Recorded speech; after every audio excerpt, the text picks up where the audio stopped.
Where did life come from? Recently, scientists have proposed the theory that life may have originated from the injection of the soul, and the soul is mainly composed of dark matter. Is that right? In fact, we've all heard of the flashback, where people who are at the end of their lives suddenly return to a state of health exactly like normal people, but it only lasts for a short period of time and eventually they leave the prison, and the physiological explanation for this phenomenon is that it's an emergency rescue mechanism of the body when the brain senses that the body is about to completely fail.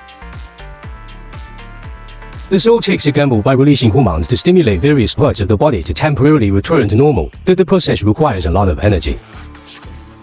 And the human body has a limited amount of stored energy, so when it runs out, it still swims into the light. There are several theories about how life started.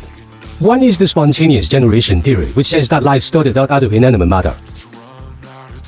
And a lot of people also gave a case like if you leave a piece of meat for a while it will grow maggots, and it was disgusting, and it caused quite a stir at the time. Then the French scientist Pasteur himself did an experiment to put meat into flasks. One left the air vent open and the other sealed. After a period of time, it was found that there was life in the bottle at the mouth of the field, while the sealed bottle was safe.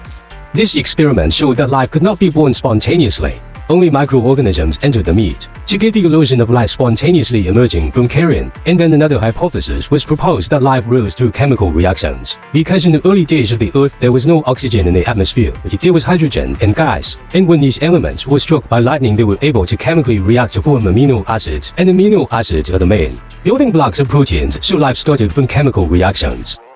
It seems to be very true, but the biggest weakness of this hypothesis is that the big primitive devices of the early Earth were actually very complex. There is no consensus, so there is a lot of controversy about this hypothesis. And of course there is a third explanation, which is from the small scale of the microscopic world. The birth of the first cell on Earth is a sign of life, and there were organisms on Earth early on that evolved into cells on their own, but scientists want to use modern technology. I tried to simulate this process and found that there was no way to shape out a viable cell as if there was an element missing from the birth of life, and that element was the soul. We know that everything that works in the world is made up of basic examples, such as the loyal sun, the electron, and the photon. These basic examples are very small, but they fall into the categories. The first is in physical form, and the electron belongs to that category.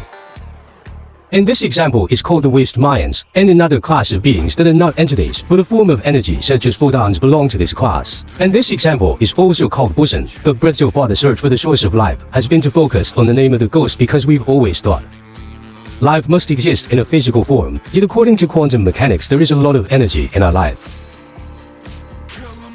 But you need weight, which is what life is made of, and you need not only mass, but also energy, and is that energy the soul? According to current research, there is no direct connection between Fermis and boson in order to establish a connection. This means that electrons actually have to rely on this energy for similar to photons to complete the combination, to form a macroscopic thing with life forms, and if you look at all the waves that we've discovered so far, it seems to be just dark matter. It could explain the origin of life because matter is invisible, but there's more than 4 times as much matter in the universe, so life doesn't just need to be organized by basic themes. It also needs to be coordinated by the energy of ministry, which is similar to wave, and ministry may be the main element of soul composition. Of course, the above remarks have not been confirmed at present, just a hypothesis and speculation. I don't know what the netizens think.